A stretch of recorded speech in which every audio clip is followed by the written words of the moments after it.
नमस्कार, स्वागत है आपका कमोडिटी 10 बजे 10 मिनट के लिए। सबसे पहले बात कर लेते हैं एग्री मार्केट की और टॉप 10 कमोडिटी देख लेते हैं कि किस तरह की क्लोजिंग कल हुई थी। क्यों कल इतनी गिरावट आई थी क्योंकि कल मसालों में चौतरफा गिरावट देखी थी। 3.5% से ज़्यादा की गिरावट हल्दी में, करीब 3% की गिरावट जीरे में और आधे से 1% की गिरावट धनिया में। तीनों ही मसालों में तेज गिरावट के साथ कारोबार हुआ था। 7,000 के करीब धनिया है। हल्दी को देखें तो 13,800 के नीचे आ चुका है। जीरा 20,400 तक फिसल कर आ चुका है। तो तीनों मसालों में तेज गिरावट। ग्वारगम 9,550 के करीब है। यहां पर एक्सपोर्ट को लेकर अनिश्चितताएं बरकरार है। ग्वारसीड का वायदा 5,100 के आसपास, क्योंकि अभी भी पुराने मालों के आवक मंडियों में जारी है। कैस्टर 6,375 रुपए के करीब है। इंडस्ट्रियल मांग सीमित है और पाम तेल, मलेशियाई पाम तेल 3,975 रिंगिट के आसपास है।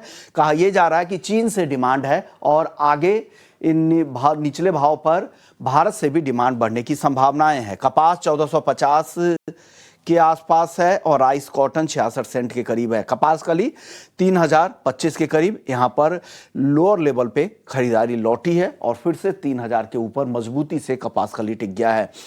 मेंथा ऑयल 900 रुपए के आसपास सीमित दायरे में कारोबार यहां पर हो रहा है। चलिए अपने मेहमान को जोड़ते हैं और जानते हैं कि एग्री मार्केट में आपको क्या करना है, नॉन एग्री मार्केट में क्या करना है। लेकिन उससे पहले नॉन एग्री मार्केट की भी चाल आपको एक बार बता देता हूं। नॉन एग्री मार्केट में कल सोने में, चांदी में, क्रूड में और मेटल्स में सब में चौतरफा तेजी थी। सोने की अगर बात करें तो कल करीब 2.25% की तेजी दिखी, 98 के करीब। और आज दबाव दिख रहा है, 4 हफ्ते की ऊंचाई से फिसला है। $3370 की ऊंचाई के पार करने के बाद फिर से कॉमेक्स गोल्ड पर आज दबाव दिख रहा है। चांदी की बात करें तो चांदी में कल 4% से ज्यादा की तेजी दिखी और आज 1,000 रुपए नीचे कारोबार कर रहा है। तो एक जबरदस्त तेजी के बाद सोने चांदी की तेजी पर आज ब्रेक लगता दिख रहा है। और कच्चे तेल में भी काफी तेजी लौटी थी और आज यहां पर हल्की नरमी दिख रही है। लेकिन चलिए अपने मेहमान को शामिल करते। रवि देवरा हैं कुबरजी ग्रुप से। रवि जी, सबसे पहले हम सोने चांदी से ही शुरुआत कर लेते हैं। कल जबरदस्त तेजी थी गोल्ड और सिल्वर दोनों ही काउंटर में। क्या वो तेजी आगे भी जारी रह सकती है? हालांकि आज शुरुआती कारोबार में मुनाफा वसूली है। दिन के दौरान क्या होगा और हफ्ते के बाकी दिनों में क्या हो सकता है सर? Good morning. जरूर से कल काफी अच्छी रैली थी और कल हमने इवनिंग शो में एंड मॉर्निंग शो में दोनों में गोल्ड सिल्वर में एंड क्रूड में बाइंग की रिकमेंडेशन दी थी। कल अच्छी तरह मैं उसके एक्सपेक्टेशन से ज्यादा कल सिल्वर में तेजी आई एंड गोल्ड में तो वैसे देखे तो कल सेफ हेवन बाइंग का सपोर्ट है वो सेकंड हाफ में बनता हुआ दिखा था। तो मुझे लग रहा है कि ये जो आज का दिन है थोड़ा डे ऑफ कंसोलिडेशन हो सकता है। आई थिंक जिस हिसाब से तेजी आई है शायद आज मार्केट यहाँ पे एक ही रेंज में वोल्टाइल हो सकता है, क्योंकि चाइना कल क्लोज था तो चाइनीज मार्केट आज ओपन हुए तो उतना ज्यादा कुछ मींस के उसमें दबाव नहीं दिखा है। इस हिसाब से जो सेफ हेवन अपील थी वो थोड़ी आज ईज हुई है।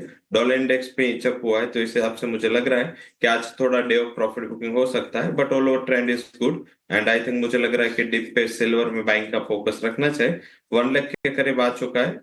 थोड़ा 99,800 पे आता है तो सिल्वर में बाय कर with stop loss of 99,420 and मुझे लग रहा है कि 1,01,000 तक के लेवल आपको फिर से यहाँ पे अप्रोच होते हुए दिख सकते हैं। ओके, तो यहां से थोड़ी और गिरावट आए तो चांदी को खरीदे 99,400 के आसपास और फिर ऊपर में 1,01,000 के पार निकल सकती है। सर क्रूड में बताइए, सर क्रूड की चाल कैसी दिख रही है यहां से?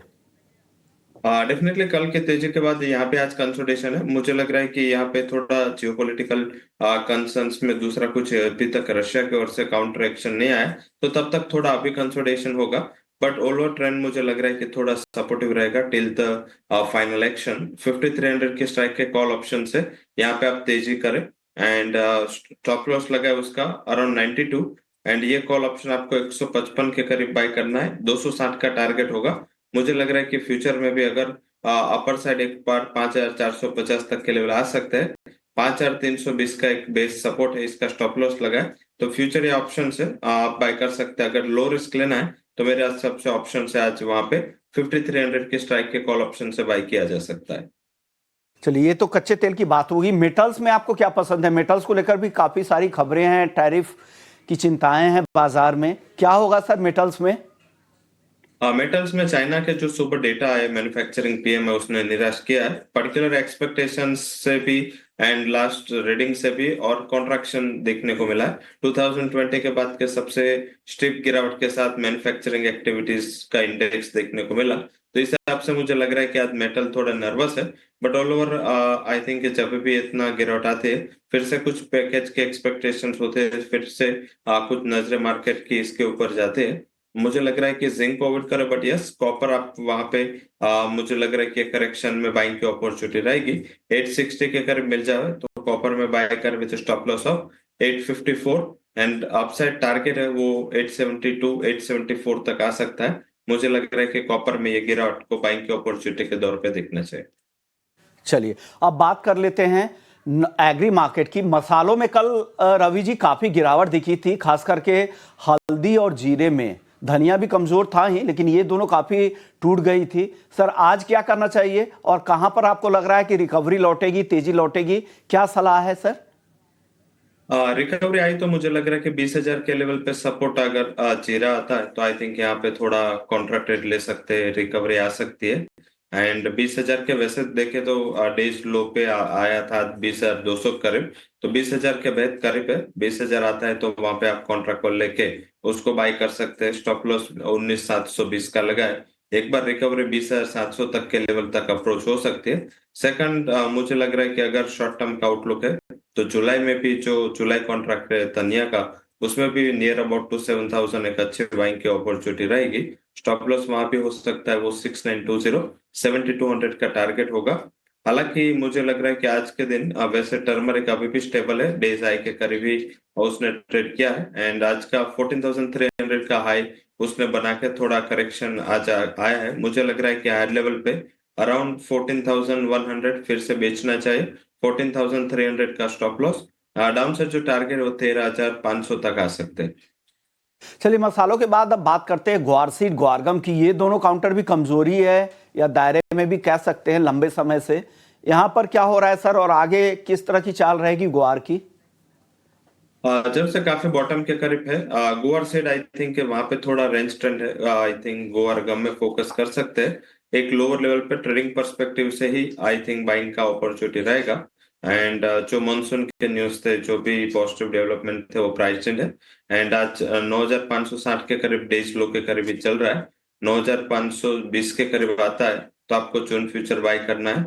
यहाँ पे स्टॉप लॉस आपको 9,440 का लगाना है और अपर साइड जो टारगेट है वो 9,800 तक आपको आते हुए दिख सकते हैं। आपका 3 से 4 ट्रेडिंग सेशन का आउटलुक हो तो मुझे लग रहा है कि गोअर गम में ये लेवल से अच्छी रिकवरी बननी चाहिए।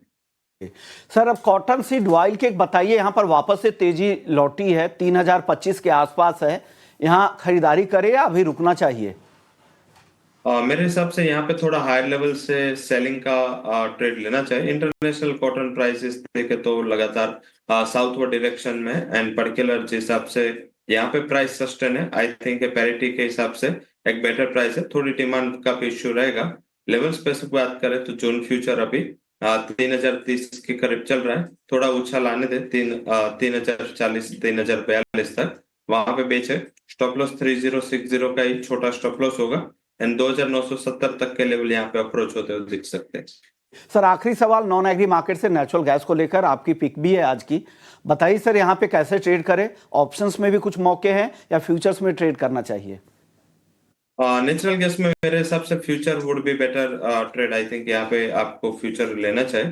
314 के करीब नेचुरल गैस का करंट फ्यूचर बाय करें। स्टॉप लॉस 308 का लगा है। 328 तक के टारगेट आपको इंट्राडे में आते हुए दिख सकते हैं। मुझे लग रहा है कि यहाँ पे जिस हिसाब से जियोपॉलिटिकल टेंशन बढ़ रहा है तो यूरो स्पॉट प्राइसेस बढ़ेंगे, जिसका एक एडवांटेज है नेचुरल गैस को मिल सकता है।